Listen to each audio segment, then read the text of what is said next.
Good morning students. भारतीय संस्कृति जो चैप्टर है उसका आगे हम लोग अध्ययन करेंगे। आप लोग अपनी बुक को खोल लीजिए।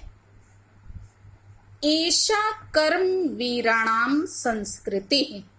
एषा मतलब यह कर्म वीराणाम कर्म वीरों की संस्कृति है।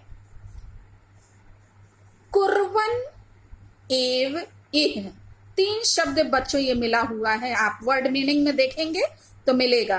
कुर्वन् एव इह यानी कर्म, यहां जो है इह मतलब यहां कर्म को, कुर्वन् मतलब करते हुए।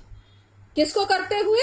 तो आगे है कर्मणि। कर्मणि मतलब कर्म, कर्म को करते हुए। इसमें एव छिपा हुआ है। एव मतलब ही, यहां इह मतलब यहां कर्मणि कर्माणि मतलब कर्म को, कुर्वन् मतलब करते हुए, एव मतलब ही। जिजीविषेत शतम इच्छितम समः लिखा है ना। एक इच्छितम ये जो है इसमें जिजीविषेत प्लस शतम प्लस समा है। शतम मतलब 100, जिजीविषेत मतलब जीने की इच्छा, समः मतलब यहाँ पे लिखा है कि 100 वर्षों तक जीने की इच्छा रखें। इसका अर्थ ये है। तो कर्म को करते हुए 100 वर्षों तक जीने की इच्छा रखें। इति अस्या उद्घोषा। इति ऐसा या यह है, आप यहां लिख सकते हैं। अस्या इसकी, उद्घोषा यानी घोषणा है। पूर्वम कर्म पहले कर्म, तदंतरम यानी उसके बाद, फलम फल। इति अस्माकं संस्कृते नियमः। ये क्या है? ऐसा, अस्माकं मतलब हमारी, संस्कृति नियमः संस्कृति का नियम है। इदानीम इस समय, यदा जब, वयम हम सब, राष्ट्रस्य नवनिर्माणे राष्ट्र के नवनिर्माण में, संलग्नाः स्म लगे हुए हैं। संलग्नाः स्म मतलब लगे हुए हैं। निरंतरम निरंतर, कर्म करणम कर्म करना, अस्माकं मुख्यम कर्तव्यम हमारा मुख्य कर्तव्य है। एक बार फिर से देखें। इदानीम इस समय, यदा जब, वयम हम सब, राष्ट्र से नवनिर्माणे राष्ट्र के नवनिर्माण में, संलग्ना स्म मतलब लगे हुए हैं, है पे बिंदी। निरंतरम निरंतर, कर्म करणम कर्म करना, अस्माकम हमारा, मुख्यम कर्तव्यम मुख्य कर्तव्य है। निजस्य श्रमस्य, निज मतलब अपने, श्रमस्य यानी परिश्रम, फलम भोग्यम अपने परिश्रम का फल भोगने योग्य है। भोग्यम यानी भोगने योग्य है।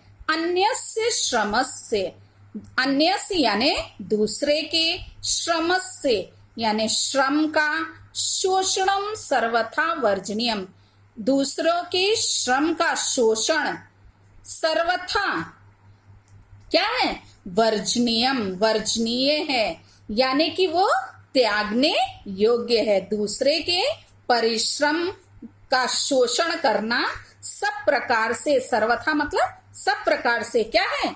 वर्जनीयम यानी त्यागने योग्य है।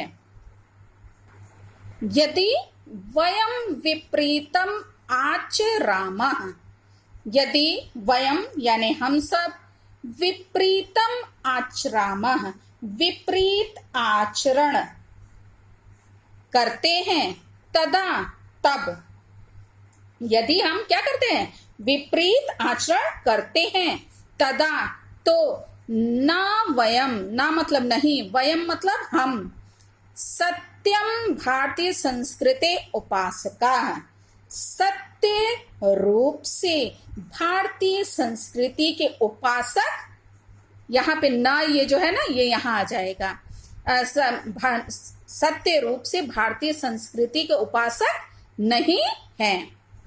एक बार फिर से पूरे का देख लीजिए।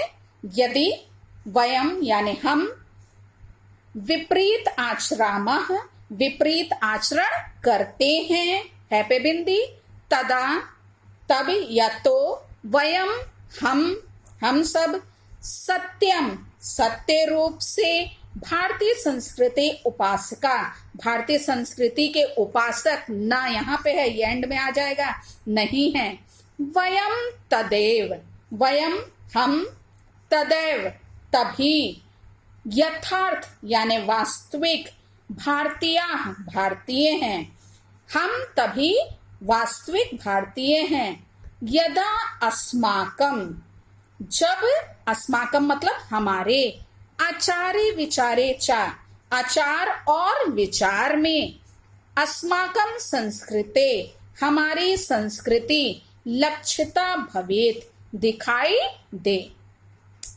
यदि क्या हो, हम, वयम मतलब हम, तदैव यानी तब, तभी क्या होंगे, यथार्थ यानी वास्तविक, भारतीय भारतीय हैं, यदा जब, अस्माकम हमारे, आचार्य विचारे चा आचार और विचार में, अस्माकम संस्कृति हमारी संस्कृति, लक्षिता भवेत दिखाई दे। अभिलाषामः, अभिलाषामः मतलब अभिलाषा करते हैं, है पे बिंदी। वयम, वयम मतलब हम सब, हम सब क्या है, अभिलाषा करते हैं। यत् कि, विश्वस्य विश्व की, अभ्युदयाय, अभ्युदयाय मतलब उन्नति के लिए, भारतीय संस्कृति भारतीय संस्कृति का, एषः यह, दिव्या संदेश दिव्य संदेश, लोके सर्वत्र प्रसरेत, लोके यानी संसार में, सर्वत्र हर जगह, प्रसरेत मतलब फैले।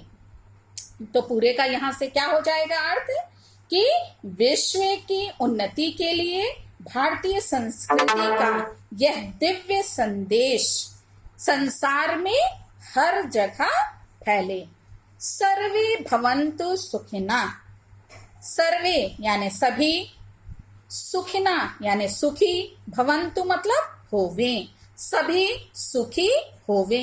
सर्वे संतु निरामया, निरामय मतलब बच्चों होता है निरोग या रोग रहित, सर्वे सर्वे मतलब सभी, सभी रोग रहित, संतु संतु मतलब हो। सर्वे भद्राणि पश्यन्तु, भद्राणि मतलब कल्याण, सर्वे मतलब सभी, सभी कल्याण को, पश्यन्तु मतलब देखें, सभी कल्याण को देखें। माँ कश्चित, माँ मतलब मत या नहीं होता है, कश्चित मतलब कोई, कोई भी, दुख भाग भवेत, दुख भाग मतलब दुख का भागी ना बने, भवेत मतलब होवे, या यहाँ पे क्या अर्थ होगा, बने। तो कोई भी दुख का भागी ना बने। फिर से एक बार इसका अर्थ देखेंगे। सभी सुखी होवे, सभी रोग रहित होवे हो, सभी कल्याण को देखें और कोई भी दुख का भागी ना बने। बच्चों ये श्लोक बहुत आसान है और इसकी मीनिंग भी इम्पोर्टेंट है और परीक्षा में इसका अर्थ पूछा भी जाता है। इस श्लोक को आप लोग रट लीजिएगा क्योंकि आपको एग्जाम में इस श्लोक भी लिखने के लिए आता है।